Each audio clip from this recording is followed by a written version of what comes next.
Ladies and gentlemen, hello and welcome to Unit Lost. I am Josh, and today we're going to be talking about Brigitte, everyone's favourite new hero, I guess, because she's the only new hero at the moment, and even if you don't like her, she technically fulfills the requirements, right? Okay, so we're going to look at some specific games and actually some specific usage of Brigitte in the pro meta. So we're looking at Dallas Fuel versus Boston Uprising right now, but we will take a look at one or two other uses of Brigitte that we spotted so far after week 1 in the Overwatch League and now moving into week number 2. We're also going to talk a little bit about some of the statistics. Now then, Dallas Fuel, team that's been struggling, right? Team that's been really struggling. But what Dallas Fuel have done, quite wisely in my mind, is gone, well, you know, Season 1's kind of a wash, Stage 3 was a real wash. Let's focus on the upcoming meta that's really going to change things up, right? We've bounced out of like a really hardcore Mercy meta, and then we moved into like this Brigitte, well, we moved into this dive sort of meta, this very Tracer, Widow-oriented meta in sort of Stage 2 and Stage 3, and then as we move into Stage 4, well, Tracer's gone.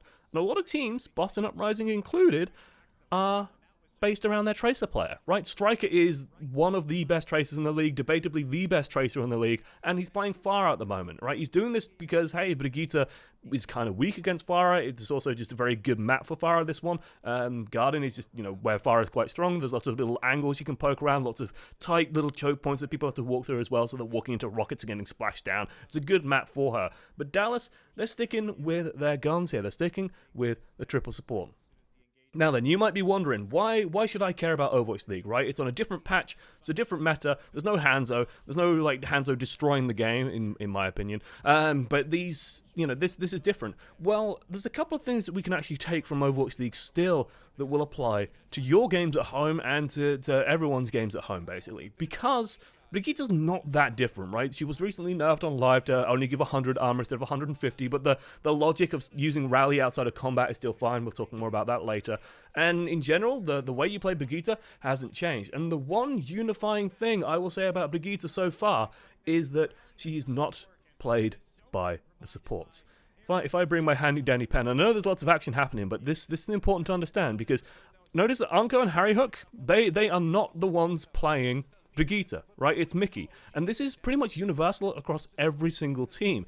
The support players are not the ones playing this hero. It's often either the flex tank or it's one of the DPS players picking her up. It's either Tavik or it's Jake or it's like Prophet on Spitfire. Mickie by far has played the most Brigitte, however, and so Dallas Fuel are probably the team to look at in terms of Brigitte meta.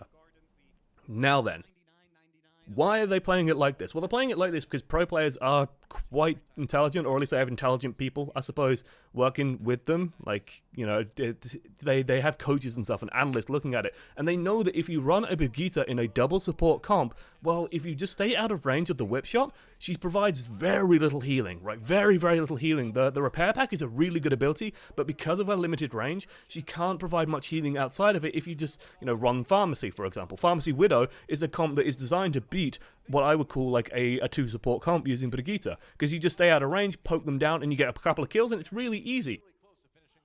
But when you're running a triple support comp, you've noticed that, well, Boston Uprising, they just won a fight, right? They won it on the back of that barrage coming through and cleaning up a bunch of people. But Dallas Fuel, they have a ton of resources online at the moment. They're getting ready to engage again. And because they have all these support ults coming online at the moment as well, this next fight is going to be insanely difficult to get any kills on. They have to get these burst down. Mistakes has to find picks and angles, but there's barriers in the way. There's Seagull doing blocking on Diva, for example. And there's all this sort of tankiness and durability causing so many issues for Boston Uprising that, sure, the rally comes through out of combat, gives everyone that bonus armor, then Harry Hook's just pumping healing into people using that Valkyrie as well, and suddenly it's so difficult to kill anyone that, well, no one's dying.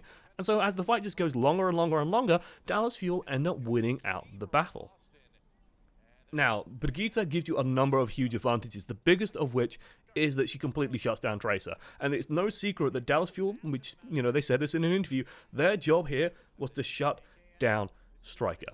They know that Striker is sort of the carry on Boston Uprising. He's the scariest player they have by far, and so if they can force Striker off of Tracer, force him away from his comfort pick, then they know that they're in a really good place. And I really like how Dallas Fuel played on this point. Like, they took their time.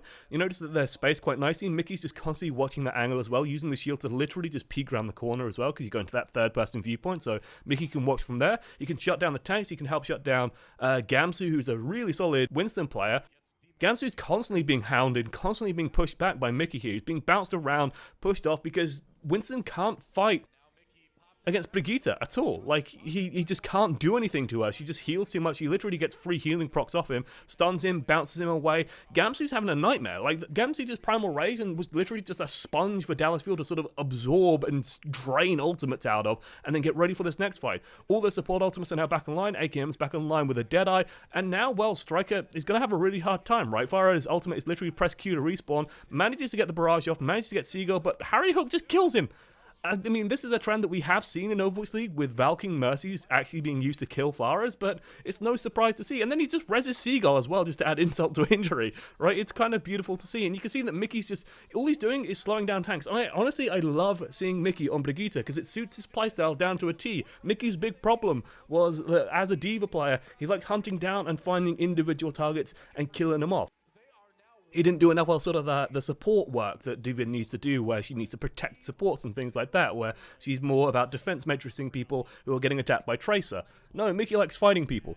As Brigitte, you just go and you find someone and you bully them, and that's what Brigitte does. So it's kind of cool to see. I think that's kind of cool.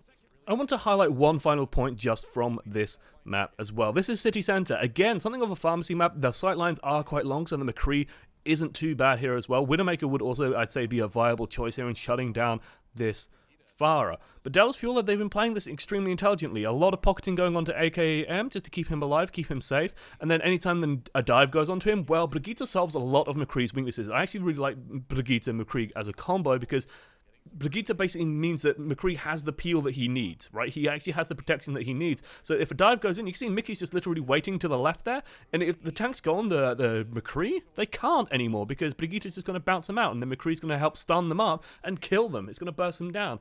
And I think this fight in particular is where Dallas Fuel knew that they won, because you can see Boston Uprising, they're sort of on the back foot at the moment. They don't know what they're doing. Striker just committed suicide. It's like, what's Striker doing? Well, Boston are changing up their entire tactic, right? Boston, you can see in the top left, they're changing to the Reinhardt, the Zarya, and Striker is playing Brigitte. And this is Dallas Fuel being ahead of the curve here. They know that they've won this series, I imagine, at this point, because Striker is now on Brigitte. Mickey's probably a better Brigitte than Striker is, right? He's playing her very, very well at the moment. Dallas are playing around it very, very well. And Boston are just kind of at a loss. They look confused. They look lost about what to do. They don't know how to stop this. And Dallas, well, now they're starting a spawn camp, and this kind of goes on for the rest of this map. So very, very impressive out of Dallas Fuel. Very interesting to watch sort of their early adoption of the new tactic, and it's nice to see Dallas Fuel, finally beating someone that isn't Shanghai Dragons. Here's hoping that their success continues. Now, we're going to take a look at one other incidence of Brigitte usage. This is something that I've seen Florida do before in Week 1, and it's interesting to see them continue it in Week 2 because it seems to be giving them mixed results. So let's take a look.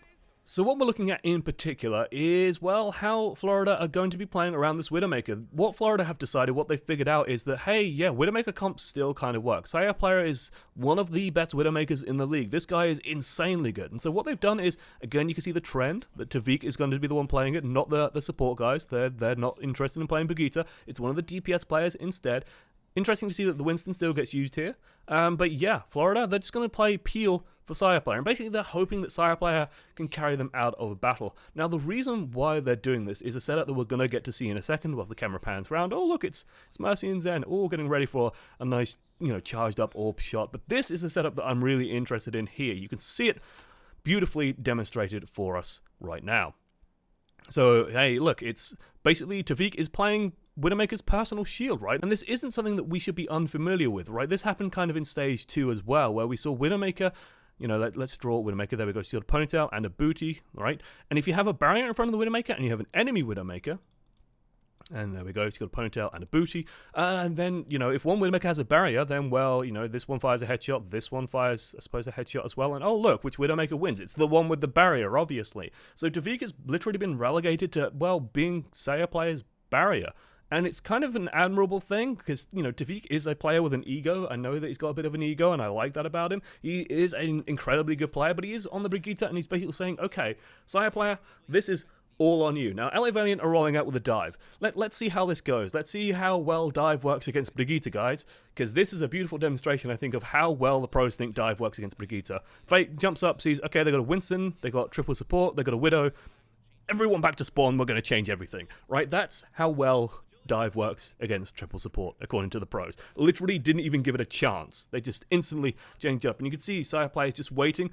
Tavik isn't even moving. Tavik is just literally holding down, right mouse button, and he's just playing bodyguard at the moment. And as a result, Saya player is 100% safe to just be there and just find angles and shoot. And if you make a mistake, he's going to punish it. He's going to punish it super hard. This guy is incredible. And like Soon jumps up here. This is insane to me that Soon decided to jump on top there, because it doesn't work. The moment the enemy Widowmaker's down, notice that Tavik peels away. He knows that he doesn't have to protect Saya player anymore because the threat of the Widow is gone, so now he can go and get involved with this fight.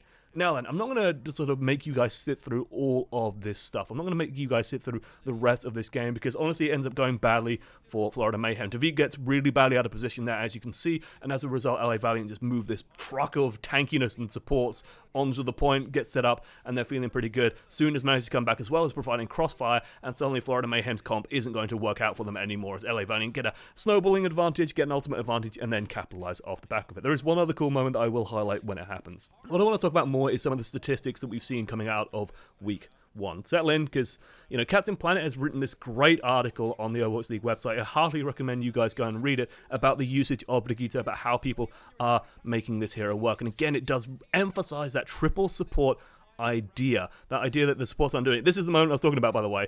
The Diva Bomb pushes Tavik off the edge of the map after getting Earth-Shattered. It's like, it's a boop using the Diva Bomb, just like lobbing the mech at it. Can't reach it with a shift. I guess we'll just throw in the mech and shove Tavik off the map. Anyway, it is that triple support emphasis. Now then, we're also seeing this thing with maps, and this is something that, I mentioned a lot when, we were speculating about how Brigitte is going to go, where's Brigitte going to end up, which is that map control of what maps are being played is going to be a really big deal. This is absolutely something that you guys can keep in mind in your games as well, which is that, oddly enough, King's Row, which you think will be really good for Brigitte, it's like a small, tight, little compact map, you think that Brigitte will be great on it. No, she's barely played on King's Row so far in Overwatch League. Why? Because Widowmaker Hanzo is actually getting played a lot on that map. And as a result, what happens is the Hanzo and Widowmaker come at, basically they either split off as their own little pair, or they come from 2 separate angles, while the rest of the team comes from a 3rd angle. And so you end up with this really, really split attack coming in, and Brigitte can't deal with that very well. She can't actually handle that. She gets outranged, so she can't provide the benefits of the whip shot or anything like that, and then people just get picked apart and poked apart. So it's kind of an interesting thing to see, right? Because we're in a double sniper meta on live at the moment, that, hey, Brigitte against like these long-range pokey double snipers doesn't work so well. The other map where we're not seeing much Brigitte is actually Horizon Lunar Colony. Again, kind of for the same reason, right? There's just a lot of different approaches and angles that you can take that mean Brigitte doesn't quite bring anything to the fight, at least not until the very last moment the fight is joined, and by then, it's usually a little bit too late. The other final thing I want to mention is how pros are using Rally, which is pretty much universally being used out of combat. They give everyone the armor so that they can use the next fight to then build up their next Rally. This isn't an unfamiliar idea. I've seen Genjis, for example, exploit this, where they Dragon Blade very early in a fight and then use that fight to build up another Dragon Blade. If you're good enough at doing it and have enough stuff to charge through, it works wonders. Now, of course, you won't be playing Genji at the moment, but the same logic applies with Brigitte. You rally outside of combat, use the next fight, and you have another rally good to go. It means your team starts every battle with 150 extra hit points. Or, well, 100 on live, I suppose. Don't worry, I don't like the disconnect between patches and Overwatch League too much either. But hey, thank you for watching to the end. Otherwise, I've been Josh, as one voice amongst many, and hopefully you guys found this informative. I do want to know how you guys have found Brigitte. Is she taking over your games? Is she obnoxious? Is she fun? Is she not fun? How are you guys sort of finding it? How are you feeling playing in a Brigitte meta? Or is it Hanzo that is the problem? Because that's where I fall. I don't like Hanzo. I don't like Hanzo at all, guys. I really hate it. Alright guys, thank you for watching. Otherwise, I've been Josh, as one voice amongst many, and I'll see you next time. Toodles.